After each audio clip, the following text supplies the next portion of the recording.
Bryan Greene, CEO of Dental Mastery Dynamics, a powerhouse in dental practice operations and leadership. With years of experience with leading large dental chairs, Bryan knows how to drive revenue, optimize EBITDA, and build teams that thrive. Get ready for practical strategies and big picture insights to scale your practice. Bryan, welcome to our show today. Thanks, Dr. Joffrey. I appreciate it. Yeah. So, Bryan, my first question would be, what inspired you for this Dental Mastery Dynamics that you have started just, some years ago? So tell me about it a little bit. Sure. Thank you. Yeah. So basically, I had a lot of experience at Aspen Dental, one of the largest DSOs, potentially the largest de novo DSO in the world. I had 10 years experience with them, growing through from the front desk, kind of seeing the operations from the ground level, working my way up through a regional managed position. At one point in time, I managed 29 practices at Aspen. Over the course of my career there, I managed about 10% of their total practices. And when I left Aspen, I wanted to really try to help a smaller group do the same thing. So I was hired by a different group, and I was their vice president of operations, about 3 practices. And seeing the disparity and the difference between the operational analyses, the operational acumen, how things are actually driven in the company between a large organization and a smaller mom-pop private practice, it was absolutely mind-blowing. So when I saw that, and then I started thinking about what are some ways I can really help equalize and democratize the dental industry. And I started feeling like the big difference between where these big DSOs have an opportunity and an advantage versus where these private practices are maybe struggling a little bit more is twofold. First, the people who are trained experts on the operations, on the analytics, on the different ways of driving your business, they're not cheap, right? You're talking about multiple 6-figure salaries to be able to cover a wide range of support from HR, legal, risk management, talking about the actual analytics piece. It's priced exorbitant and it's prohibitive to a private practice who really can't get there, right? And if you look at it, that's why healthcare in the past 20 years has evolved the way it has, is because the same reason in medical, where there was a lot less support for the individual mom and pop private practice, but join that hospital group and they have all this extra protection here. On the flip side, the problem is that if you wanted to hire a private consultant, even that for 2-3 days of work, I know I worked with a doctor a long time ago that paid $25,000 for this guy to come down and spend 2 days actually working with this practice and helping them. 2 days of work for $25,000? Yes, please, I'll do that. All day. I think most dentists would quit their jobs and do something like that for that kind of money. So what I realized coming in here was that there was a major gap. And how do we cover that gap? How do we minimize our overhead as an organization while being able to still provide that same support to dentists? And that's where AI comes in. This is the 2020s. This is the future right now. How do we emphasize AI? There is AI all over dentistry, in the diagnostics, in the x-rays, in the treatment planning. That's all there right now, even in some front desk assistants. But what's not there is the analytics. You have lots of suites like a Practice by Numbers or Dental Intelligence, where they're able to come in and say, hey, here are your numbers. And that's great. They're great solutions. The problem is that they still don't help you figure out what do the numbers actually mean and how do I fix that?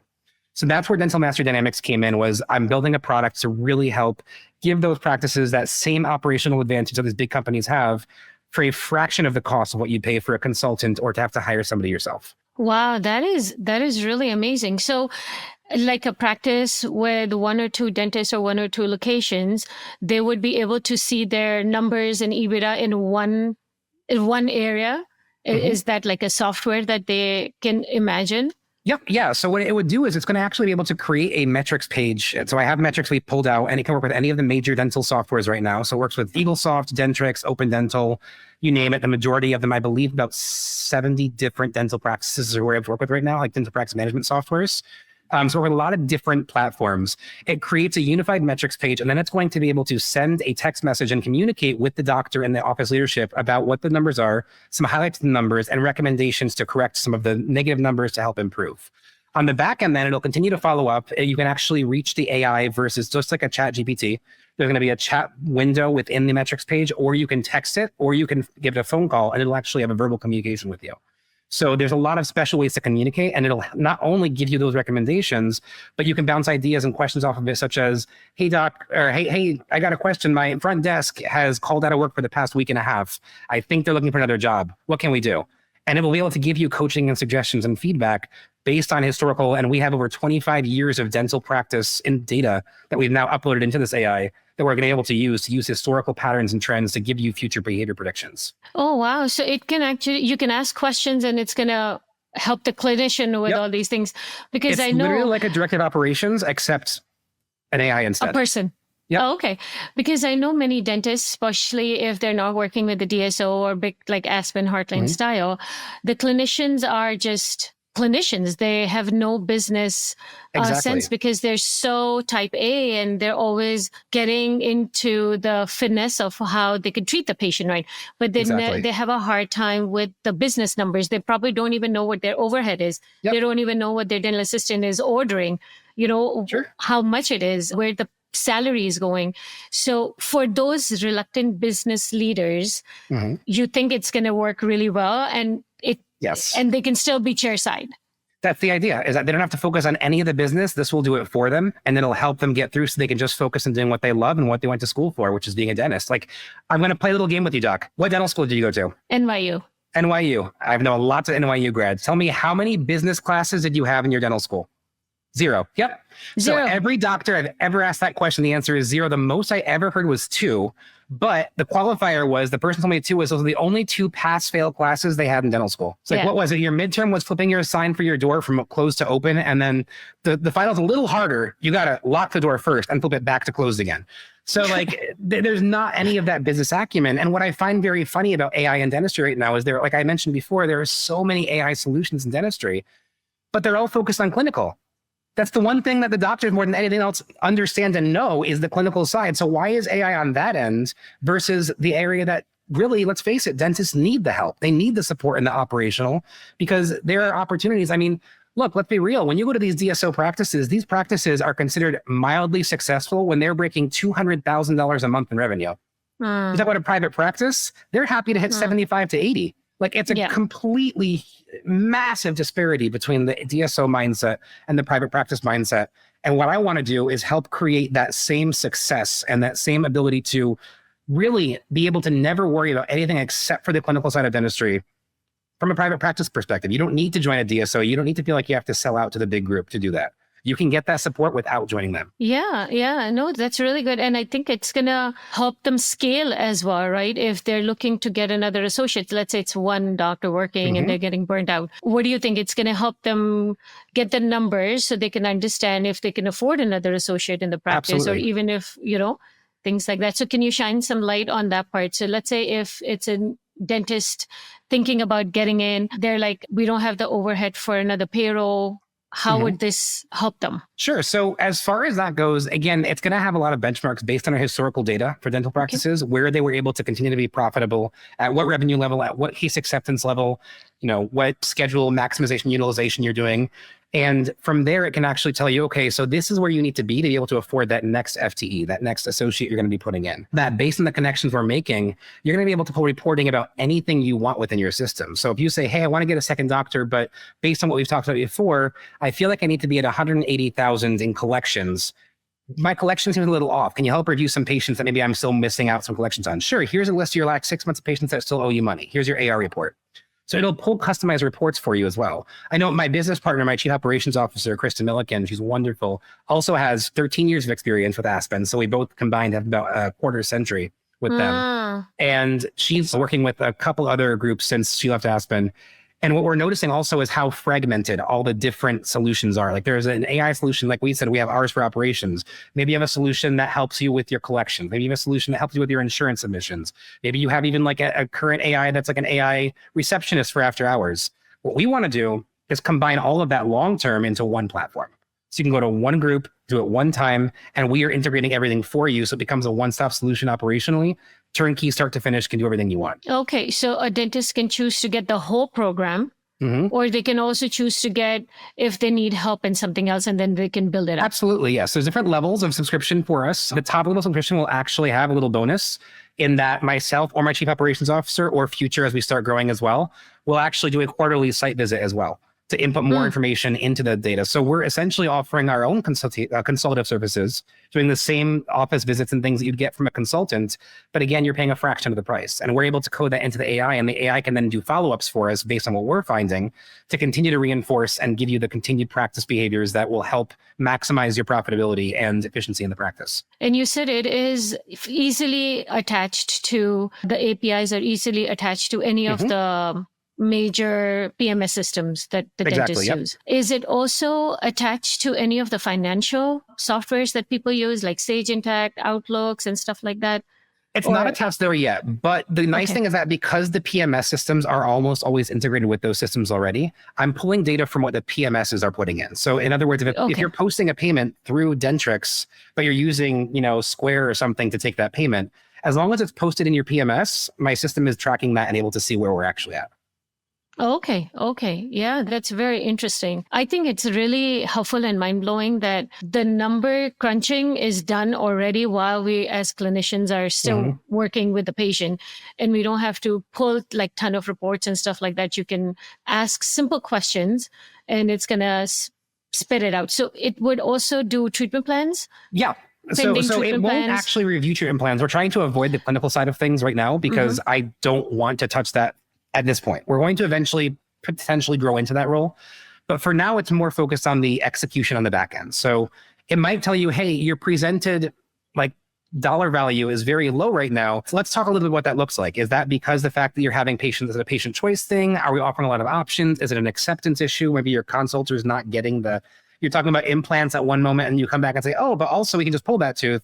And maybe the consultant is not executing on that exactly. So it'll give you those kinds of pieces because it'll track what's being presented versus accepted and things like that as well. But because it's not a doctor, it's not a medical licensed individual, obviously. Correct. It's an AI. So I'm not having it touch any kind of treatment planning or anything with the clinical at this point.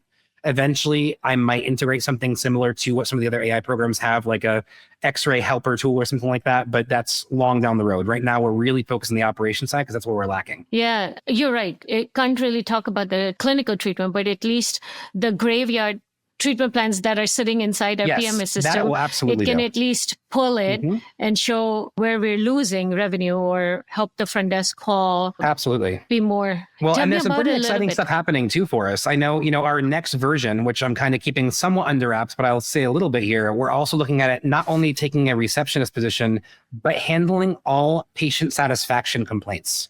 So when an angry patient calls, it will be able to be forwarded onto the AI and it'll handle everything for you, give a notification to the doctor and the leadership saying, hey, here's the problem. Here's what we found. Here's what to work on. Here's what I resolved as a resolution. If it's in a refund, do you approve yes or no?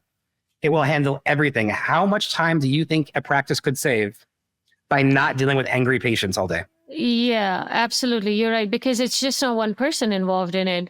It's the front desk taking the call, putting the people on the hold, then going to the manager waiting for a approval from the dentist. And then it's like a lot of touch points. By the time you get to that angry patient, he's more mad. I mean, if you've heard some of these AI advertisements now, when you listen to some of these things going on and someone calling at 2 a.m. or putting in a request, they get a call back in 3 seconds and it's an AI. And you have no idea it's an AI. The technology there and the technology we're using right now, you can't tell you're talking to an AI unless you ask it directly and it will tell you. So it's very, very personable. It's very much something that when you're talking through with it, it can handle these things and the patient will never be upset by it because it's getting its questions. And in fact, what I like even more about it and this idea is that the biggest issue I have in my experience working at DSOs and everything, when you have these major issues with patients that get really upset and it even goes into, God forbid, like a small claims lawsuit or something like that, I will tell you 90% of the time in my experience has to do with it gets to that point of severity due to lack of follow-up. Somebody forgets to respond to a call, somebody takes a note and never gets to the manager, like you said, or the doctor never gets around to approving the refund. And because of that, the patient feels unheard and unaddressed and it just escalates more and more and more until they feel like their last option is to get the doctor and the manager bogged down in some terrible court date they have to now go to and represent. And now they can't see patients then either. So an AI will never forget or drop the ball on a follow-up or follow-through it's committing to a patient. Yeah, I really like that. And I can understand it because we go through it in our practices as well. By the time they get an answer, it takes them long and the patient's more mad, upset because as human beings, as a consumer and a customer, we want the answer right away. Of course. And we don't want to be waiting. So if the AI can help that and is coming out with intelligent answers to give it to the patient to satisfy them, I think it's good. So is the AI learning with our software every day? Yep. Yeah. As with any other AI, the more it sees the practice and the more it sees how the operations are going, the more it's going to learn and be able to fine tune its coaching more to that specific practice. So if, let's say that it knows after some HR complaints and things that there's a front desk person that just really isn't cutting it. At the future, you might say, hey, my new patients aren't showing up the way they're supposed to be. What's going on? Well, we talked about your front desk. Have you done any coaching with that person recently? Because it seems like maybe they could be so it's going to remember what you're talking about, and it'll retain that information to follow through and follow up on and use as extra indicators for how does it coach that behavior and evolve.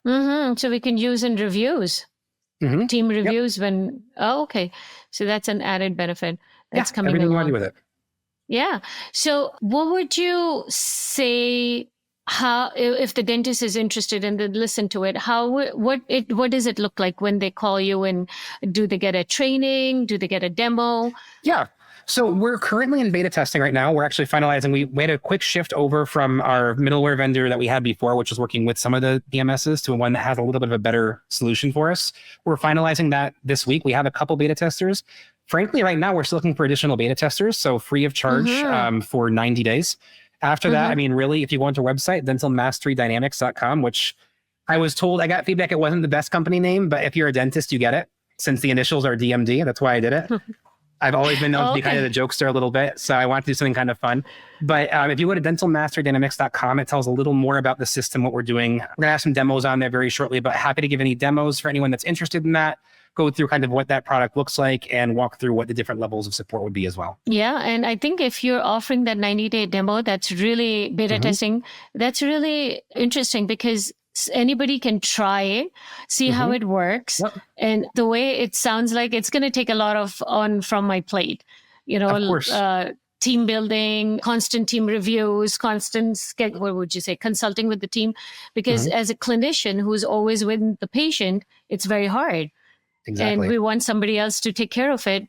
And with a high demand in like salaries and per hours and stuff like that, if this can help, I think it would be a really beneficial addition in any dental practice, small or large. This handles everything operationally that you are looking for in a practice for a fraction of the cost of one of your front desk employees. And then we can choose the AI models, like the sounds and stuff like that.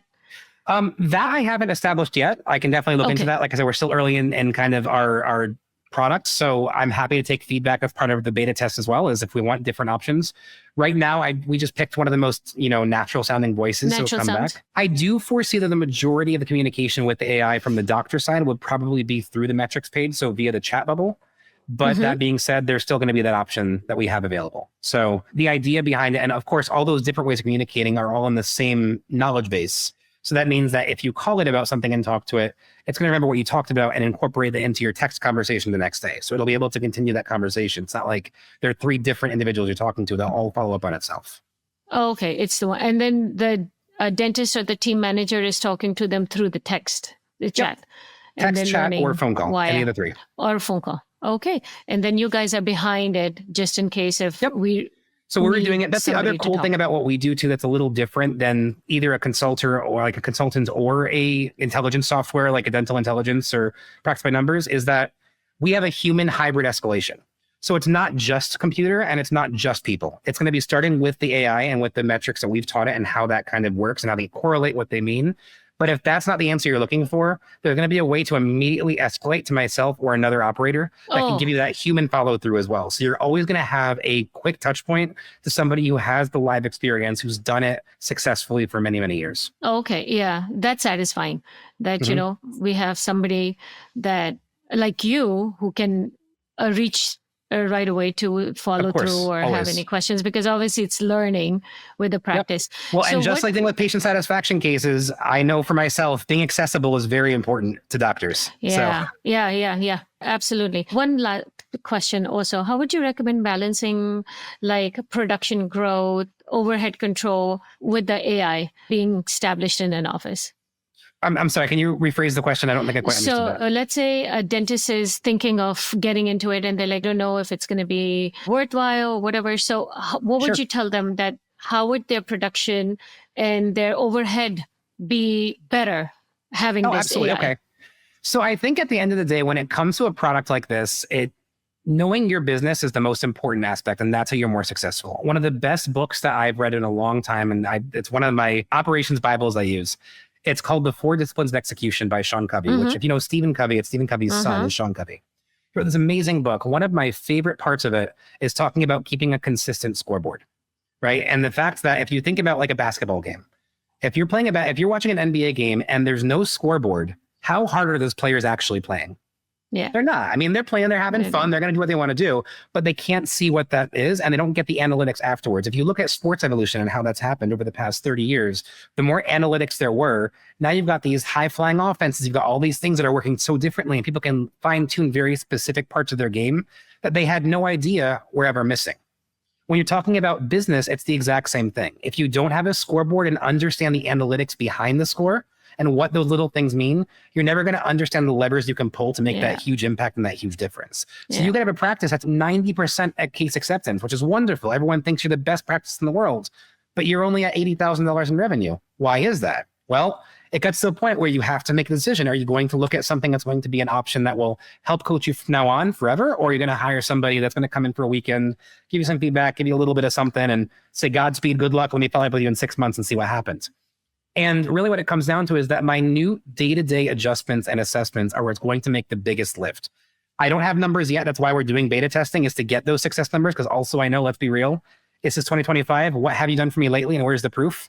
That's a big deal right now. And that's what I'm looking for, is I want to get that uplift. But what I will say is every practice that I went in any kind of capacity with my knowledge, which I've coded into the AI, we were like with Aspen Dental, I was number one in the company in EBITDA margin at over 25% every single month in my last market I was there for.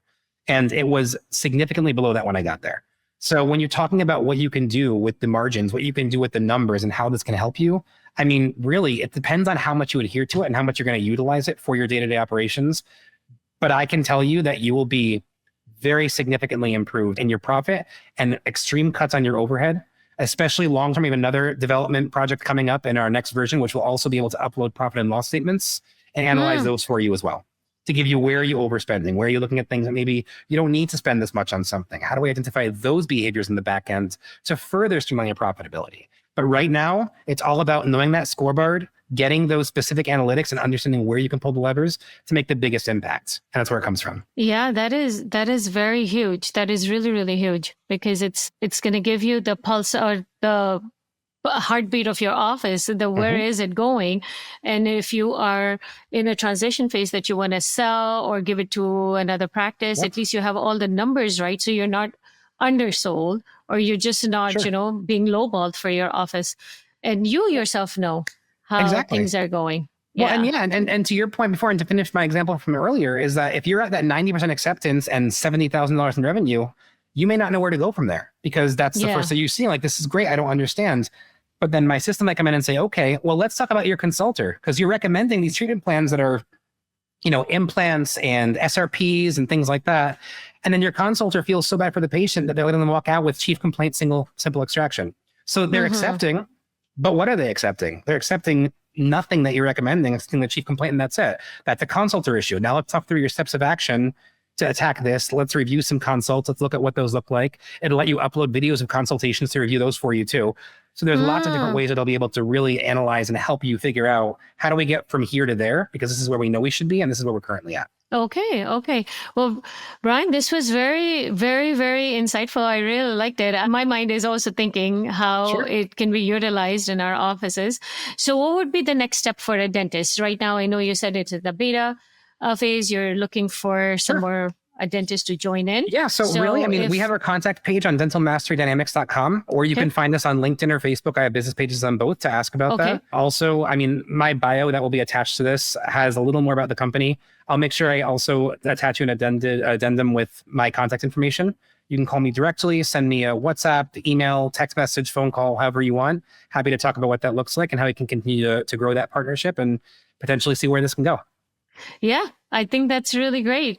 Well, thank you so much. So like Bryan said, it is in their developing stages. It's gone pretty well. And he is also, he can have a lot of input from if somebody else wants to do the beta testing, because there's so many different PMS softwares. If you can make it robust as a clinician, I think it would be really helpful for one doctor office or multiple doctor practices. It can give you the pulse, the insight of your office. So, hey, let's get in touch with Bryan Greene. We will have his information at the end of our podcast. And that was a great conversation. I really enjoyed it. My mind's thinking. Well, give us a call, Doc. Yeah, absolutely. Yeah. Well, thank you so much. Thank you. Appreciate it. Have a good day. Yeah. Good day. Great day.